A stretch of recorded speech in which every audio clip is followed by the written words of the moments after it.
सर्वप्रथम सर्वांना श्री स्वामी समर्थ. स्वामी महाराजांच्या कृपेने तुमच्या सर्व चांगल्या इच्छा पूर्ण होत ही स्वामींचरणी प्रार्थना करते आणि आजच्या व्हिडिओला सुरुवात करते. 19 मार्च 2026 गुरुवार दिवशी गुढीपाडवा आलेला आहे.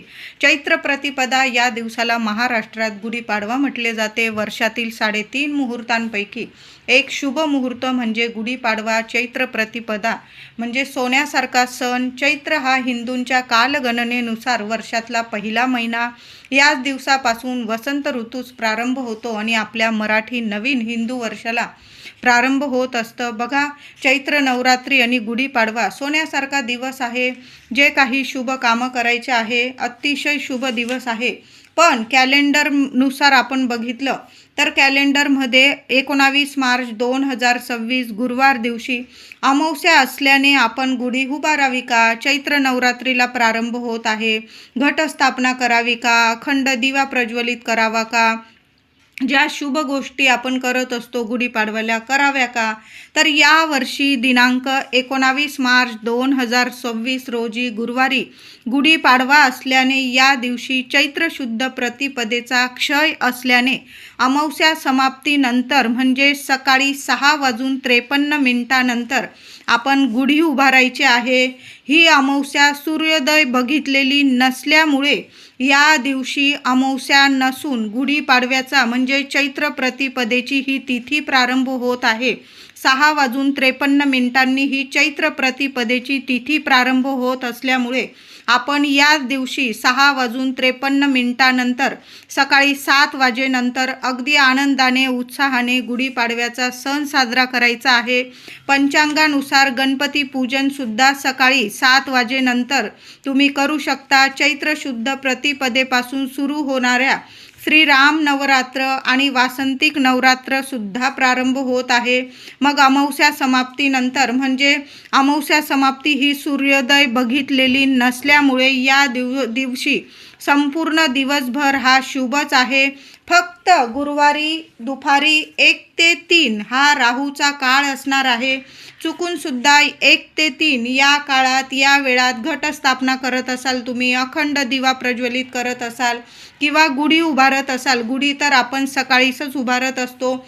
म्हणून महिलांनो 19 तारखेला दादांनो 19 मार्च 2026 गुरुवारी सकाळी 7 वाजेपासून दुपारी 12 वाजेच्या आत, खरं तर 9 वाजेच्या आतच आपल्या दाराशी गुढी उभारायची आहे. पण झालाच, लेकरं बाळं असतात, घरातली कामं वगैरे, कारण हा दिवस खूप मोठा असतो.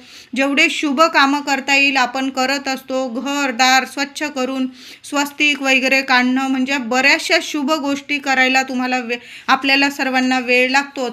मग दुपारी 12 वाजेच्या आत 11-12 वाजेच्या आत आपल्या घरात दाराशी गुढी उभारायलाच पाहिजे. अत्यंत शुभ मुहूर्त आहे.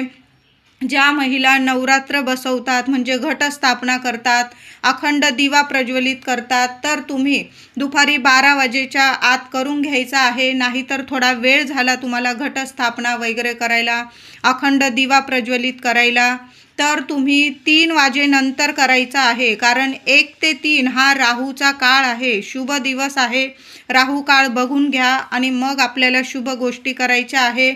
या दिवशी तुम्ही सोने खरेदी करणं, जागा, वाहन, नवीन वस्तू खरेदी करणं, कुठल्या व्यवसायाचा शुभारंभ म्हणजे गृहप्रवेश करणं अतिशय शुभच दिवस आहे.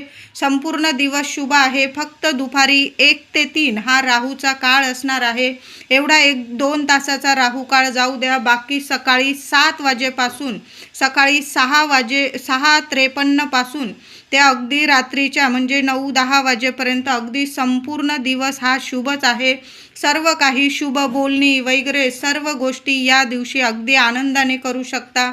अमावस्येचा कुठलाही अडथळा गुढीपाडव्यावर नसून अगदी आनंदाने उत्साहाने जसा दरवर्षी आपण हा सण साजरा करतो ना तशाच पद्धतीने करायचा आहे. यापूर्वी 19 मार्च 2007 आणि 6 एप्रिल 2008 आणि 28 मार्च 2017 या दिवशी याचप्रमाणे अमावस्या समाप्तीनंतर आपण गुढीपूजन केले होते. बघा, 19 मार्च 2007, 6 एप्रिल 2008 आणि 28 मार्च 2017 असं 3 वर्षी आपण अशाच पद्धतीने सकाळी पहाटे अमावस्या समाप्तीनंतर आपण गुढीपूजन केलेलं आहे. तशाच पद्धतीने या वर्षीसुद्धा 19 मार्च 2026 गुरुवार रोजी आपण सकाळी 7 वाजेपासून दुपारी 12च्या आत आपल्या घरात या शुभ गोष्टी जरूर करा.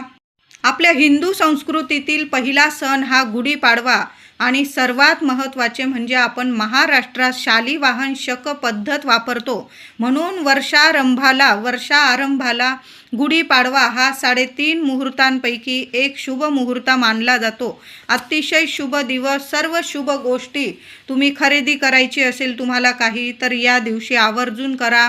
गृहप्रवेश, गणेश पूजन, वास्तुशांती संपूर्ण दिवस शुभ आहे. गुढीपाडवा हा 2 अक्षरांनी बनलेला शब्द आहे. गुढी म्हणजे स्वातंत्र्याची ध्वजा आणि पाडवा म्हणजे विजय ध्वज. याच दिवशी ब्रह्मदेवांनी जग उत्पन्न केले, सृष्टी निर्माण केली.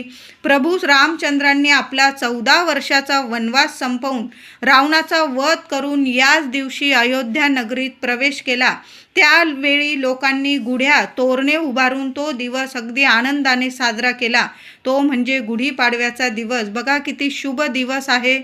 प्राचीन काळी चेदी देशात वसू नावाचा राजा राज्य करीत होता. धर्मपालन करणारा राजा तपश्चर्या करत असताना त्याला देवांकडून आशीर्वाद स्वरूप वेळूची काठी मिळाली.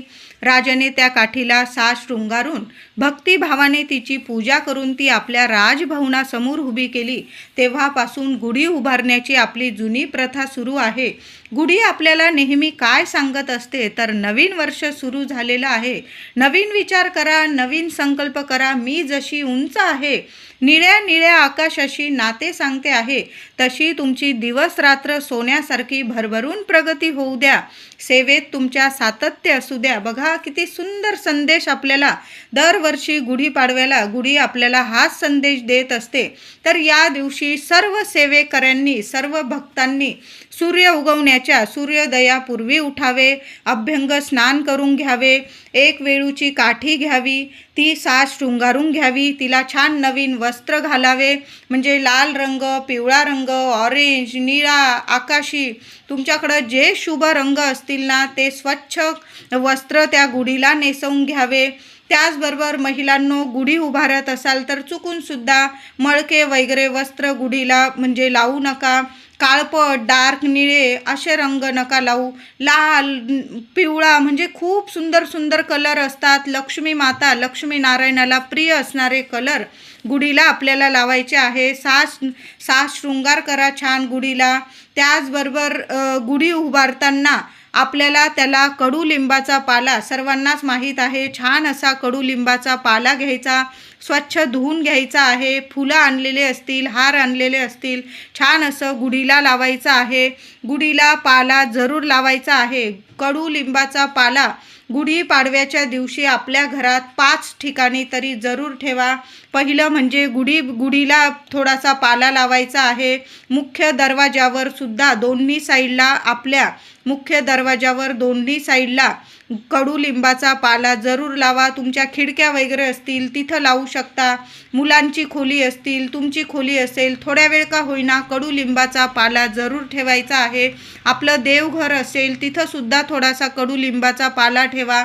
आणि आपण जो नैवेद्य दाखवतो गुढीला तर गूळ आणि कडुलिंबाची पाने हा जास्त महत्त्वाचा नैवेद्य आहे. आणि तो नैवेद्य दाखवल्यानंतर देवघरात सुद्धा कडुलिंबाचा पाला आणि गुळाचा नैवेद्य दाखवा. गुढीला सुद्धा दाखवा हा नैवेद्य. आणि लहान लेकरांपासून मोठ्या व्यक्तींपर्यंत अगदी बारीक कोवळं पान कडुलिंबाचं आणि त्याबरोबर थोडा थोडा गूळ हा प्रसाद प्रथम आपण खायचा आहे. देवांना नमस्कार करा, गुढीचं पूजन करा आणि हा प्रसाद खाऊन आपल्याला गुढीपाडव्याचा सण साजरा करायचा आहे. वर्षभर काय, आयुष्यभर तुम्ही आरोग्यदायी राहाल. हा नियम दर गुढीपाडव्याला आपण हा नियम पाळलाच पाहिजे. थोडा का होईना कोवळा पाला लहान लेकरांपासून मोठ्या व्यक्तींपर्यंत गुळासोबत एक का होईना कडुलिंबाचं पान. गुढी मातेचा आशीर्वाद आहे, देवी देवतांचा आशीर्वाद आहे. हा प्रसाद सर्वांनी जरूर खायचा आहे. तर गुढी कशी उभारावी तर वेळूची छान काठी घ्यावी, स्वच्छ धुवून घ्यावी, तिला छान वस्त्र नेसवावे, साडी चोळी घालावी, त्याचबरोबर त्यास कडुलिंबाचा कोवळा पाला, फुलं, हार, त्याचबरोबर साखरेचं कंकण, हार घालावे आणि एक तांब्याचा कलश, त्याला अष्टदिशांनी हळदी कुंकू लावून घ्यायचं आहे किंवा हळदी कुंकू ओलं करून तांब्यावर स्वस्तिक काढून घ्यायचं आहे आणि पुढील मंत्र म्हणजे ओम ब्रह्मध्वजाय नमः पालथ्या स्वरूपात तो तांब्याचा कलश त्या गुढीवर ठेवावा आणि ओम ब्रह्मध्वजाय नमः किमान 21 वेळा हा मंत्र जपा आणि आपल्या दाराशी अगदी साध्या सोप्या पद्धतीने तुम्ही दरवर्षी जशी गुढी उभारता तशा पद्धतीने पाट वगैरे ठेवा.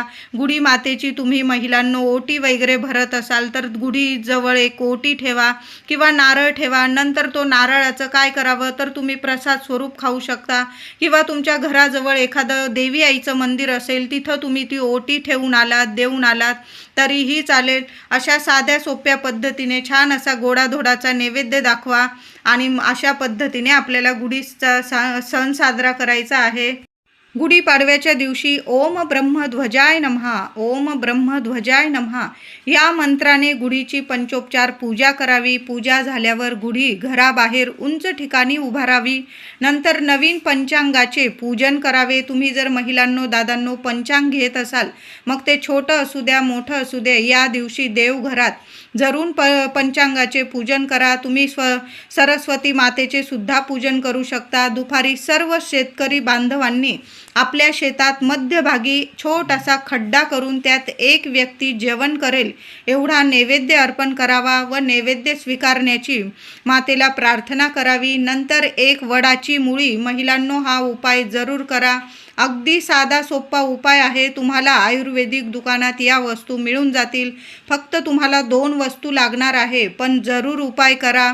तर एक वडाची मुळी लागणार आहे तुम्हाला आणि एक रंगारी हिरडा लागणार आहे. या 2 वस्तू तुम्हाला आयुर्वेदिक दुकानात मिळून जाईल. वर्षभर आपल्या घरादाराचं रक्षण करतात ह्या वस्तू. एक वडाची मुळी आणि एक रंगारी हिरडा. कुटुंब प्रमुखाने आपल्या पतिदेवांना तुम्ही दादांना सांगितलं हा उपाय करायला. आता दादा घरी नसतील, तुम्ही स्वतः जरी कुटुंब प्रमुख आहोत आपण महिलासुद्धा, तर घरातल्या स्त्री किंवा पुरुषाने हा उपाय करायचा आहे. वडाची छोटी मुळी घ्या, छोटी असेल मोठी असेल. एक रंगारी हिरडा घ्यायचा आहे. एक सुपारी ठेवा, 1 रुपयाचं नाणं ठेवा. या वस्तू तुम्हाला एखाद्या लाल कपड्यात घ्यायच्या आहे. त्यावर हळदी कुंकू एखादं फूल वाहून पूजा करायची आहे. 1 माळ श्री स्वामी समर्थ या मंत्राचा जप करा. 1 माळ आपल्या कुलस्वामिनीच्या मंत्राचा जप करायचा आहे. पंचोपचार पूजा करायची आणि या वस्तू लाल कपड्यात बांधून घराच्या प्रवेशद्वाराच्या चौकटीवर एखाद्या बाजू बघू नका, उजव्या डाव्या साईडला जिथं जागा असेल तुम्हाला घरात, मुख्य प्रवेशद्वारात, घरात आतून तुम्हाला या वस्तू लाल कपड्यात नीट बांधून आपल्या घराच्या मुख्य दरवाजावर बांधून द्यायचा आहे. यामुळे घरातील सर्व व्यक्तींचे आजार व अनेक बाधा संकटे यापासून कायम संरक्षण होते. म्हणून या गोष्टी आपल्या मुख्य दरवाजात लाल कपड्यात बांधून घ्या. पूजा करा, मनोभावे प्रार्थना करा आणि मग त्या वस्तू बांधून द्यायच्या आहे. पुढील वर्षी या वस्तू पाण्यात विसर्जित करा. पुन्हा अशा पद्धतीने तुम्ही हाच उपाय करू शकता.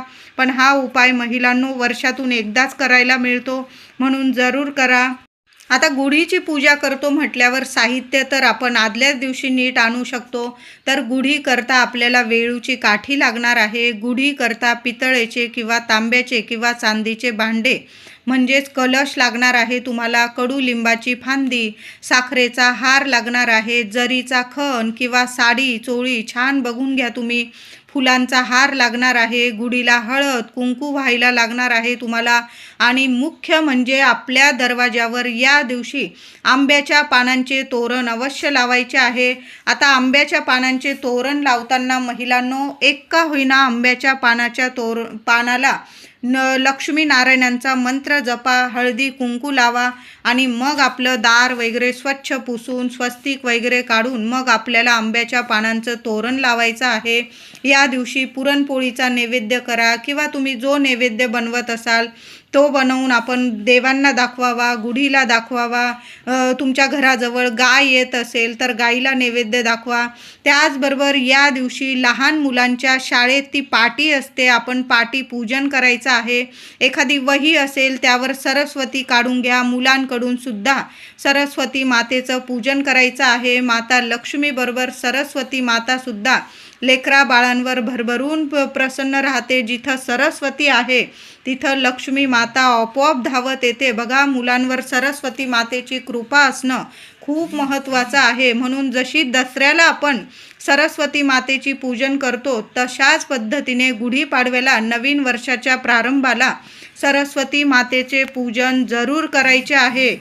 आता गुढीपाडव्याला गुढी उभारतो तर संध्याकाळी गुढी कधी उतरवायची, खाली कधी उतरवायची, तर गुढी संध्याकाळी 5 वाजेपर्यंत तरी जरूर उतरवून घ्या. महिलांनो, दादांनो, अगदी अंधार होऊ देऊ नका. संध्याकाळच्या आत आपल्याला गुढी उतरवून घ्यायची आहे. 4 वाजले, 5 वाजले की मग तुम्ही खाली गुढी उतरवून घ्यायची आहे. जवळपास श्रीरामांचे मंदिर असल्यास गुढीला जो आपण साखरेचा माळ घातलेला असतो, साखरेचा हार घातलेला असतो, तो जवळपासच्या श्रीरामांचं मंदिर असेल तिथं अर्पण करा.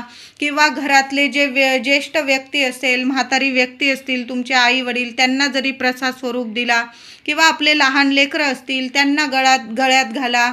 किंवा सगळ्यांनी घरात थोडा थोडा तो हार, तो प्रसाद स्वरूप खायचा आहे. त्याचबरोबर आपण गुढीला जो लिंबाचा पाला लावतो ना, तो लिंबाचा पाला थोडासा आपल्या तिजोरीत ठेवायचा आहे. महिलांनो, उपाय जरूर करा. वर्षातून एकदाच हे उपाय तापाय करायला मिळतात, पण वर्ष कसं सोन्यासारखं सुख समृद्धीचं आरोग्यदायी जात असतं, मुलांना प्रगतिशील जातं. म्हणून गुढीला लावलेला साखरेचा हार सुद्धा प्रसाद स्वरूप खायचा आहे. आणि जो गुढीला लिंबाचा पाला लावलेला असतो खूप महत्त्वाचा असतो. थोडा लिंबाचा पाला 5 पानं किंवा 21 पानं, 11 पानं तुम्ही तिजोरीत ठेवायचे आहे. नीट ठेवा, वर्षभर जपून ठेवायचं आहे. आणि थोडा पाला आपल्या धान्याचे जे डबे असतील तुमचे मुख्य, त्यात टाकून द्यायचं आहे. वर्षभर तुमचं धान्य कमी होणार नाही, घरात कशाला कमी राहणार नाही, कीड वगैरे सुद्धा तुमच्या धान्याला लागणार नाही. तो पाला तुम्ही प्रसाद स्वरूप पण खाऊ शकता. तिजोरीत ठेवा, तिजोरीत तर आवर्जून ठेवा. आणि धान्याचे जे डबे असतील त्यात सुद्धा 2-2 पानं प्रत्येक धान्याच्या डब्यात टाकून द्या. डाळी साळी असतील त्यात जरी टाकलं तरीही चालेल. नंतर वाळला सुकला बऱ्याच महिन्यांनी तर मग तुम्ही तो निर्माल्यात टाकू शकतात. तर 19 मार्च 2026 गुरुवार रोजी सकाळी 7 वाजेपासून दुपारी 11-12 वाजेपर्यंत गुढी उभारायची आहे. फक्त दुपारी 1 ते 3 हा राहूचा काळ आहे. या काळात, या वेळात घटस्थापना करू नका, गुढी उभारू नका, अखंड दिवा लावू नका. बाकी संपूर्ण दिवस हा शुभच आहे. व्हिडिओ आवडला